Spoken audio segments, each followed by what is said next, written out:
여러분들 안녕하십니까? 오늘은 어제에 이어 이제 BRCO 뉴욕 뱅크에서 퍼스트 뱅크를 거쳐서 다이아몬드 뱅크로 1억 불의 브로펀드 MT799 followed MT764가 이제 들어갔다는 말씀을 드렸습니다. MT799 팔로우 MT764를 이제 다시 또 설명을 드린다면은, 이 스위트 메시지는 어느 회사와 어느 NMPC의 피드시 컴퍼니하고 이루어진 계약서를 보증하며 이제 계약서 넘버가 다 붙습니다. 그 다음에 이 거래 금액이 얼마이고, 그리고 계약서에 따라서 브로펀드를 보내는데, 바이어가 계약을 이행하지 못할 경우에는 이 MT799의 통보에 의하여 760의 스위프트는 자동으로 들어간다. 이제 그러니까 은행이 책임지고 페이를 한다는 그러한 이제 은행 약속이 이제 들어가는 거지요. 그래서 NMPC의 피드제 컴퍼니는 로드십의 배를 이제 물건을 선적하고 출발할 때에는 출발 NOR을 이제 하주에게 보내는 것입니다. 위도메또, 경도메또, 나리지아 포트 하드 코트에서 몇 월 며칠 몇 시 몇 분경에 이 배가 이제 대한민국 울산을 향하여 또는 중화인민공화국 칭다오 또는 난조를 향하여 갑니다 하고 이제 하주에게 출발 이제 엔화를 보내는 거지요. 그렇게 되면 하주는 그 캡틴이 사인콜이 있거든요. 캡틴의 그 사인콜 넘버가 딱 이제 주어집니다. 그 엔화 노티스 오브 레드니스의 오른편 하단에 보면은 캡틴의 그 사인콜, 그러니까 캡틴이 쓰고 있는 리튬 배터리의 전화기 넘버가 나와 있죠. 그럼 이건 어떻게 하느냐? 하주가 정유회사에 가든지 아니면 선박회사에 가서 거기에 있는 리튬 전화기로 콜을 합니다. 캡틴을. 그러면 어디까지 왔습니다 하고 이렇게 하주의 보니라이트 BRCO를 실은 이 배가 오는 모든 그 프로세싱을 이제 하주가 해요. 그래서 참으로 안전하지요. 또 안전할 뿐더러 아니라 이것이 거의 뭐 예를 들어서 중국 난조성에 와가지고 예를 들어가지고 100불의 엔드 유저죠. 그렇죠. 이 바이어하고 또 엔드 유저는 틀리는 겁니다. 바이어는 일종의 우리나라로 말하면 이제 엔드 유저인 뭐 SK라든지 그 앞에 있는 밴드 회사죠. 이 바이어들이. 그래서 엔드 유저한테 가는 가격이 예를 들어서 100불이라면은 거의 로드십은 마이너스 12불입니다. 대단한 거죠. 이 12불을 가지고 이제 하주는 보통 한 4불. 그래도 여러분 생각해 보시오. 200만 배럴에 배럴당 4불을 그 베니피트를 취한다면 800만 불이라는 큰 돈입니다. 그 다음에 이 엔드 유저가 오기 전까지 중간에 커넥터가 있을 것이고 또 2차 바이어가 1차 바이어. 이래서 한 3파트가 이제 나머지 8불을 갖고 나누는 거지요. 그래서 이 로드십의 배를 잡게 되면은 그만큼 이익도 크고 또 안전하다는 것입니다. 우리나라의 메이저 회사들은 다 로드십을 다 잡지요. 그러면은 로드십을 잡고 또 정제품을 가공하고 이런 과정에서 그 이익이라는 것은 뭐 굳이 말씀 안 드려도 여러분들이 상상으로 아실 것입니다. 이 동남아나 아프리카 쪽을 보면요, 유럽도 조금 어려운, 그러니까 유럽 연합이 되고 어떤 면에서는 GNP가 낮은 그 컨트리들은 더 어려워졌어요. 그러고 보면은 젊은이들이 그 골드 1kg짜리 2개, 3개를 팔기 위해서 국경을 넘습니다. 이 태국이나 베트남 아이들도 그런 걸 배워가지고 심지어 5개, 10개 배낭에 싣고 홍콩으로 들어옵니다. 홍콩은 이 AU 거래가 이 자유지역이거든요. 신고하면 되는 거니까. 자, 거꾸로 상상해가지고 청년들이 물론 다른 모든 직업도 좋지만 한 번쯤은 원유 산지에 가가지고 뭐 50만 배럴이라도 20만 배럴 이거를 바잉 해보는 경험을 얻는다 그러면은 이 청년들의 어떠한 인생을 살아가는 데 있어서 큰 그 공부를 하게 된 것이다. 왜 그런 공부를 하게 되느냐? 이 오일 사업은 아주 이제 종합적인 사업입니다. 거기에서 스스로 이제 깨달아지는 것도 많은 것이죠. 그래서 이제 브로펀드를 보내기 위해서 뉴욕의 은행 거기서 크레딧을 끌어오고 그 다음에 내 아는 자기가 아는 이제 그러니까 뭐 졸업와서 제가 아는 에셋 오너의 페이오다. 물론 그 안에 이제 컨디션 문구가 들어가 있죠. 그 페이오다를 은행에 넣고. 그런데 자 여기에서 우리나라 은행하고 외국 은행의 차이를 볼 수가 있어요. 무엇이냐? 우리나라 은행은 자기들이 최단의 수익을 가지려고 움직입니다. 수익 사업의 집약성이 되어 있죠. 우리나라 은행은. 그렇잖아요. 그런데 이 뉴욕 은행은 어떻게 해요? 영국도 마찬가지입니다. 나중에 이제 말씀드리겠지만 제가 그 스위스 가방을 잃고 나가 영국으로 가가지고 100만 불 원탁회의에도 참여한 적이 있었어요. 그런데 그게 뭐냐 하면은 은행마다 자기 계좌에 100만 불이면 100만 불, 1000만 불이면 1000만 불 이렇게 1억 불이면 1억 불 100M을 넣어놓은 이 어카운트 오너들이 있습니다. 그러니까 어카운트 홀더죠. 이 홀더를 관리하는 뱅크오피셔가 있어요. 그런 뱅크오피셔가 펼칩니다.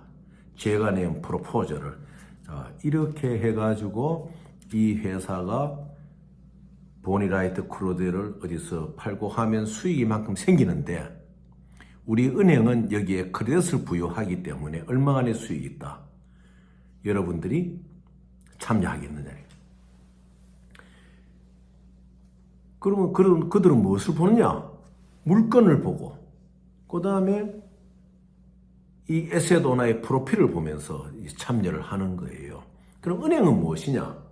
순전하게 거기에 대한 서비스를 제공하는 것이죠. 지난번에 바로 트러스티 역할을 정확하게 하는 것이죠. 여러분들 아시겠습니까? 그런데 우리나라 은행은 그런 부분에 좀 미흡하다. 앞으로 좋은 이 나라의 금융감독원장이나 또 이 나라에는 중앙은행의 총재나 또 모든 은행의 책임자들이 은행이 트러스티의 중심에 선다면은 우리나라의 많은 건축회사들, 건설회사들 PF 문제라든지 또 집 없는 서민의 서름이라든지 또 많은 사채 이자에 시달리는 사람들의 문제라든지 이런 것이요 다 풀려나갈 수가 있는 거예요. 은행이 돈을 벌려는 사회, 국가하고 은행이 서비스 차지만 가지고 은행을 경영하고 그 은행에 조인이 되어 있는 자산가들에게 이익을 주려는 은행하고는 경영 방법도 틀리고 그 나라의 정치의 분위기도 틀리는 것입니다. 그래서 우리가 오늘날 이렇게 이야기 대화를 나누는 것도 언젠가 대한민국은 그러한 길로 가야 된다는 것이에요. 그래서 이 로드십이 참으로 좋은 것입니다. 그래서 말씀드렸지만 이 로드십을 하려고 할 것 같으면은 첫째, 유전에서 기름을 뽑아 올리죠. 물론 NNPC의 모든 기구들이 하지만 거기에 이제 칼이나 이런 나와 있는 이제 그 세계적인 그 오일 메이저들이 다 하지만은 그래도 그 유전의 주인들을 무시를 못해요.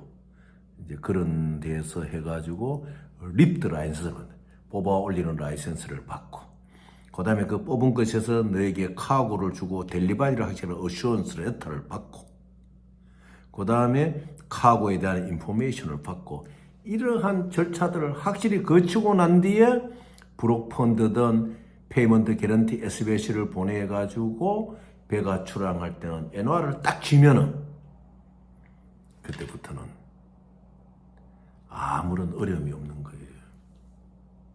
그래서 저는 참으로 한번 권하고 싶어요. 한번 해보시라고. 100만 불, 50만 불. 심지어 50만 불 배도 할 수 있어요. 어떤 것이 뭐냐. 포트 하코트에서 프로틴을 다 시키고 난 뒤에 또 남는 배가 있잖아요. 기름이. 그럼 이런 50만 불 배를 거기서 띄워가지고 차이나 해협으로 향하는 것이 아니고 아프리카 그 인근에 어느 나라의 항구에 정박을 시켜놓아요. 그러면은 우리 같은 사람들은 배를 하나 끌고 가죠. 끌고 가가지고 거기에 외딴 곳에 있는 그 배에서 직접 FOB로 가져오는 거죠. 그것은 더 베니피트가 더 많은 것입니다. 그래서 비올쇼를 또 내일 필요한 부분도 설명하고 내일은 프로팅을 설명할 것이고, 그 아부자 이야기를 하면 또 이런 것도 하나 있어요. 아부자의 NNPC 쪽을 이래 가는데 도로가 좀 이래 왕곡선이에요. 그런데 오른쪽에는 그 NNPC가 있는 그 건물에서 왼쪽으로 굽어들어가면 대통령 궁도 있고, 또 우리나라 이제 대사관들도 좀 막 태극기를 이런 담을 해놨는 대사관도 있는데 그 오른쪽에 대통령 경호부대가 있는 거예요. 그래서 서행 속도를 주었어요. 20km 뭐 이런 서행 속도를. 그것을 어기고 모르는 사람들이 차를, 그러니까 20km 이상 30km 가속을 하면요 바로 콩복듯이 총알이 날라와요. 그 저 앞에서 저는 그 광경을 이제 봤었어요. 그 순간 저희 아버님이 생각이 나시더라고요. 저희 아버님이, 저희 조부님이 이제 우리나라 의사 면허 11호입니다. 11호인데 6.25 민족전쟁 때 포항 책임군의관으로 포항 야전병원에 계세요. 육군병원에. 인민군이 막 들어왔죠. 마침 한 달이 너무 많아가지고 후퇴를 못 하시고 인민군이든 국군이든 이제 일단 의사로서의 히포크라테 선서에 의해서 목숨을 살려니, 아버님 그때 또 의사로서 거기 또 참여를 하고 있었어요. 그러다가 아버님은 이제 탈출을 하시게 됐죠. 근데 아버님이 저희 할머니하고 걸어오시면 한 이야기 들으면은 그 강구라는 곳을, 포항선 강구라는 곳이 있습니다. 그것을 넘어오는데 그 할머니가 입혀준 여자 치마 저고리를 딱 입고 두 분이 걸어오는데, 두 분이 걸을 때는 괜찮다. 그런데 미군 3쿼터 집차도 미군 3쿼터가 그 언덕을 넘는데 인민군들이 양편에 있다가 그대로 콩복듯이 쏴버리는 거예요. 그런 이야기를 어릴 때 들었는데 제 눈앞에서 정말 이 나이지리아라는 나라에서 대통령궁에 가깝고 NNPC 가까운 도로에서 서행 속도를 어긴 차를 향하여 그대로 기관총을 난사하더라고요. 그래서 이런 아프리카 국가들을 갈 때는 항상 그 나라의 그 법규를 잘 지켜줘야 됩니다. 그래서 또 한 번은 또 이런 일이 있어요. 그 나이지리아의 뭐 그분 말로는 이제 넘버원에 아주 교류를 하다 보니까 넘버원하고 가까운 분인데 호주 분이에요. 그래서 제가 또 이 보넷 크롤에 대한 SOS를 보냈죠. 보냈는데 이 작동이 안 돼요. 작동이. 이 사람이 갖고 있는 비중은 호주인으로서 오스트레일리아인으로서 나이지리아의 권력자들하고 아주 가깝고, 또 이분의 그 남편이 그 당시가 2015년도 16년 요때인데 그때 선거가 있었어요. 선거인데 그 캔버라 시드니에서 한 승용차로 한 3시간 거리, 캔버라가 이제 한마디로 미국을 말하는 워싱턴 같은 것이고 시드니는 뉴욕 같은 것이고, 캔버라에서 그 집권당에 수상 출마한 그 분을 돕는 넘버원이에요. 우리나라의 LG와 같은 건설회사도 갖고 있고 이런 분인데요. 이 오퍼레이터를 안 하는 거예요. 그래서 제가 런던에서 기다리다가 안 되어서 이제 호주로 들어갑니다. 그런데 이런 과정에서 국제무역에서는요, 자기가 상상하지도 못하던 어떤 난관이 부딪혀요. 생명까지도 내어놓아야 되는, 이제 그런 걸 극복하게 되면서 느낀 것이 있고, 또 이러한 것을 여러분들에게 또 말함으로 인해가지고, 그러한 상황도 있구나. 또 현재 국내에 시티에 가짜가 막 움직이다가 어제 내가 알았어요. 그 가짜로 움직이는 주류가 어딘지. 근데 그 주류도 6년 전에 제가 통화를 하고 그런 짓을 하지 말라고 이야기했던 분이에요. 그런데 그게 또 이제 어떤 특정 편향의 어떤 종교 집단하고도 이래 또 연계가 되어 있더라고요. 그래서 어떠한 특정인을 말하거나 특정 집단을 말하지 않더라도 여러분들에게 이야기를 해드려야 되겠다. 그래서 어찌되었든 대한민국 안에서는 국제금융에 관한 이러한 잘못된 페이퍼나 잘못된 라이벌이 되어가지고 우리 스스로 트러스티가 여러분들이 다 되겠다고 이제 결심하고 우리가 한번 해보려고 하는데, 우리가 트러스티가 되어서 정말 국제금융의 꽃을 이 나라에 피우고 이 나라에서 우리가 할 일 아니습니까? 그 일을 하려고 하는데 여기에 꾸정물들이 움직이면 안 되잖아요. 그래서 제가 틈틈이 그런 말씀을 드리고, 내일 제가 시드니에서 캔버라에 도착해서 겪었던 이런 일들하고, 또 6년 전에 좀 이런 일을 안 했으면 좋겠다, 잘 달렸던 사람들이 다시 저지른 행위에 대해서 내일 또 말씀을 드리고, 프로틴 베슬에 대해서 또 말씀을 드리도록 하겠습니다. 여러분, 좋은 주말 밤 되시고 또 8월의 마지막 참 뜻있는 주일 되시기를 간절히 바라겠습니다. 감사합니다, 여러분.